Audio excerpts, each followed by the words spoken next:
આજે બેંકોમાં કામકાજ ઠપ. દેશવ્યાપી હડતાલથી કઈ બેંકો રહેશે બંધ. જો તમારે આજે બેંકનું કોઈ જરૂરી કામ હોય તો ઘરેથી નીકળતા પહેલા આ સમાચાર જરૂર જાણો. આજે 27 જાન્યુઆરીએ દેશભરમાં સરકારી બેંક કર્મચારીઓ હડતાલ પર ઉતર્યા છે.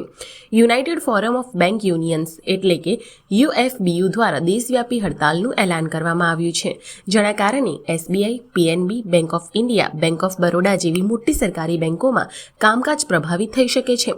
હડતાલનું મુખ્ય કારણ છે 5 દિવસના વર્કિંગ વીકની માંગ. યુનિયનોનું કહેવું છે કે માર્ચ 2024માં આઈબીએ સાથે થયેલી વેતન સમજૂતીમાં તમામ શનિવારે રજા આપવાની સંમતિ થઈ હતી, પરંતુ હજુ સુધી અમલ થયો નથી.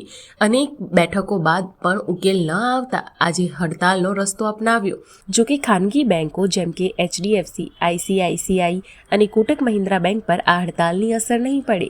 સરકારી બેંકના ખાતાધારકોની સલાહ છે કે બેંકમાં જતા પહેલા પોતાની બ્રાન્ચની સ્થિતિ ચેક કરી લે.